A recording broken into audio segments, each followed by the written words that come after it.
So emergency braking. As you can see here, there might be situations where you have to brake really fast, and we talked about the best method is a threshold braking technique. So press down really hard on the brake pedal, but not hard enough to cause the wheels to lock up. If the wheels do lock up, quickly release a bit of pressure, not too much, and then apply that pressure again. But if you slam on your brakes instantly, in this picture here, somebody put on their brakes and then their tires locked up and then they were skidding. The car was still sliding, even though the wheels weren't turning, the car was sliding on the road, and that's what caused the rubber marks on the road. So be mindful, braking really hard can put yourself into a skid, and skids are really difficult to maneuver, and we're going to talk about different skids. So look and steer in the direction you want to go. Anytime you are emergency braking, still try to steer. So like I said, if there's a deer, if in front of you or an animal, emergency situation, instead of locking up your brakes and hitting the deer, you may actually be able to avoid it and swerve or go around it or steer in another direction to avoid a collision. Some vehicles come with the anti-lock braking system, which I talked about, and everybody calls it ABS. So if you ever see that word ABS, you'll see it in your driver's manual. If somebody talks about your ABS system, it's your anti-lock braking system. It just means that that system's preventing your vehicle from locking up. It's trying to prevent your tires from locking up, and it's trying to prevent your steering from locking up when you brake. Skidding means that you've lost control of your vehicle. We talked about stopping and braking should be very smooth, and you should be in total control of how fast and slow your vehicle is going.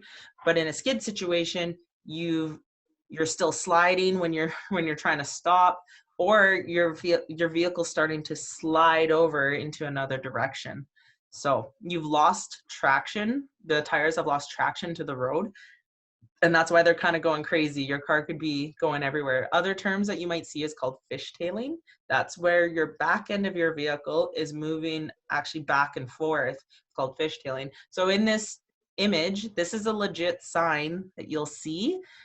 And what this sign means is that the road is slippery up ahead. And that's the other thing. Anybody who's reviewing for your tests, go back to chapter 2 and make sure you recognize all those different kinds of signs, not just regulatory and construction and warning like this. Make sure you see all those signs and what they mean. Like an H means a hospital, emergency situations, all that stuff. I didn't show you every single sign that there is, but they are in your guide, and you definitely got to go look and memorize those signs. You're going to have some questions on your test about what a sign is. So the best situation is to avoid a skid in general, and the best way to do that is to reduce your speed. If you're in ice or snow or road, slow down. However, if you do find yourself in a skid, there's certain things that you do. Yeah, so most skids, which we'll talk about, there's a video about skidding and getting out of a skid. So most skids are a result of driver error. It's because they're going into their turn too quickly, or they're hitting the gas too quickly. So if you're at a stop, you're at a red light and you're stopped, and if you slam on that gas, that accelerator too quickly, your wheels are spinning faster than your vehicle can start moving. So that's a skidding situation as well. When you're stopping too late and your vehicle's trying to stop itself, but it's sliding, that's a skid. So there's a few different ways you can get into a skidding situation. It's any time that the vehicle's doing something that you're not trying to get it to do. It kind of has a mind of its own. So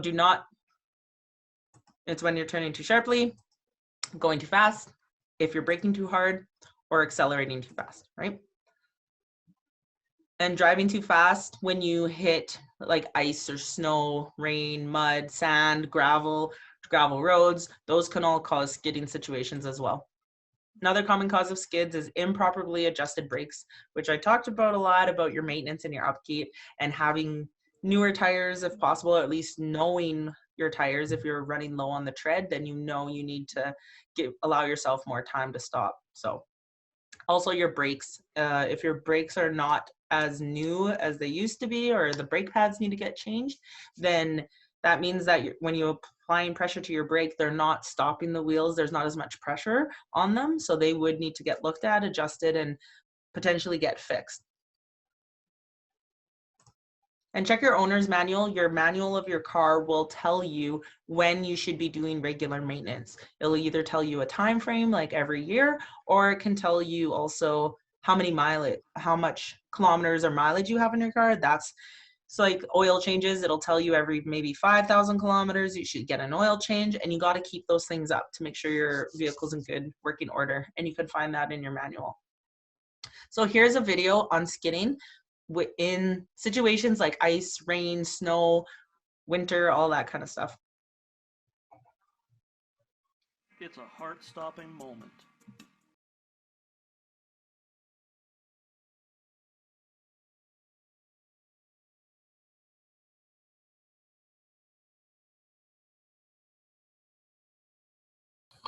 So you want to hopefully never get into a skid or a slide. That's the best course of action. Okay, yeah. It from the beginning. But if you ever do find yourself in a skidding situation, the best thing is to not get in one and by reducing your speed to the conditions. If it's at nighttime, if it's raining, it's snowing, the best thing is slow down. But if you do get into a skid, you need to, number one, like as he said in the video, do not use the brakes. And then that last example of the truck, he wasn't even in that much of a bad skid, but putting his brakes on caused the whole vehicle to spin. Second thing is always steer in the direction you want to go, where you want the front of your vehicle to go. So in all those examples, the tire was turning, or the driver was turning the wheels slightly to where it wanted to go. You never want to oversteer it, which is number 3. Do not oversteer. If you start cranking your tire, and that's what I think most people do in skids, is their vehicle's turning and they try to get it back on the road in the direction they want it to go, but it's not going because the tires aren't catching. So then they steer harder. That's not usually the way to go. You just need to make slight steering adjustments and then wait about a second or two for your car to react. And then once it starts making its maneuver, then you can make slight adjustments again. But if it doesn't react instantly, don't crank the tire over to the other side, because then you're oversteering it, and that's when you can end up spinning out completely. And number 4, don't panic. That's the other thing that people might do in a skidding situation, because it happens so quickly and it's very scary when you don't have control of your car. And a lot of people end up panicking and let go of the steering wheel because they just don't know how to handle it. And that can make things much worse, because then you're giving up total control to the road.